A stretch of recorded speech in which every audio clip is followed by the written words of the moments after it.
In a distant and mysterious city, there were two buildings that stood out from the rest. The first was a red structure with a face on it. The face had a large nose and a small mouth. The second was a yellow pyramid with a small entrance at the base. No one knew who had built them or what they were for. One day, a young adventurer named Leo decided to explore the buildings. He was very curious to know what was inside them. He walked over to the red building and touched the nose of the face. Suddenly, his mouth opened, and he spoke to her. "Who are you?" asked the building in a gravelly voice. "I'm Leo, an explorer." "And you?" Leo replied with surprise. "I am the guardian of this place. If you want to enter, you must solve a puzzle," said the building.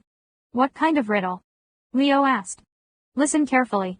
I am taller than a tree, but thinner than a wire. I can be straight or curved, but I can never bend." "That I am," said the building. Leo thought for a moment and then replied, "You are a tower." "Correct. You can pass," said the building and opened a door in front of it.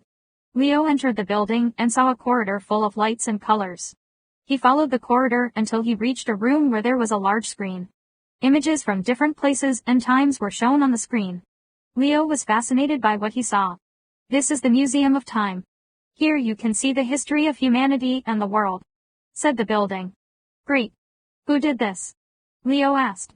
"It was made by a great sage who wanted to preserve knowledge for future generations. He was the one who created me and the yellow pyramid," said the building. "And what's in the yellow pyramid?"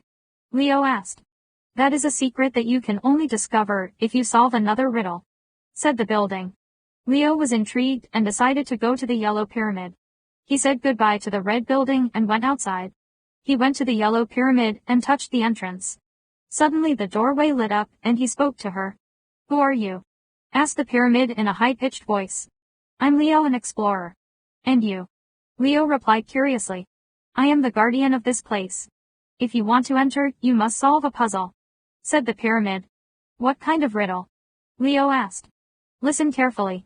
I am smaller than a grain of sand, but more powerful than an atomic bomb. I can create or destroy, but I can never change." "That I am," said the pyramid. Leo thought for a moment and then replied, "You're an atom." "Correct. You can pass," said the pyramid and opened a door at its base. Leo entered the pyramid and saw a corridor full of cables and circuits. He followed the corridor until he came to a room where there was a large machine. The machine had buttons, levers and displays. Leo was amazed by what he saw. "This is the machine of destiny.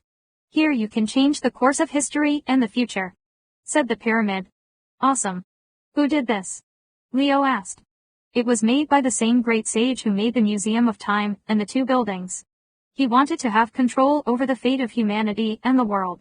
He was the one who created me and the red building," said the pyramid. "And what did he do with this machine?" Leo asked. "That is a secret that you can only discover if you use the machine," said the pyramid. Leo was tempted and decided to use the machine. He walked over to the machine and touched a screen. Suddenly, the screen turned on and showed him an image of a red button. The image read, "Press this button to change destination." Leo wondered what would happen if he pushed the button. "What would I change? Would it be for better or for worse? Should I do it or not?" Leo was indecisive and nervous. "What would you do instead?"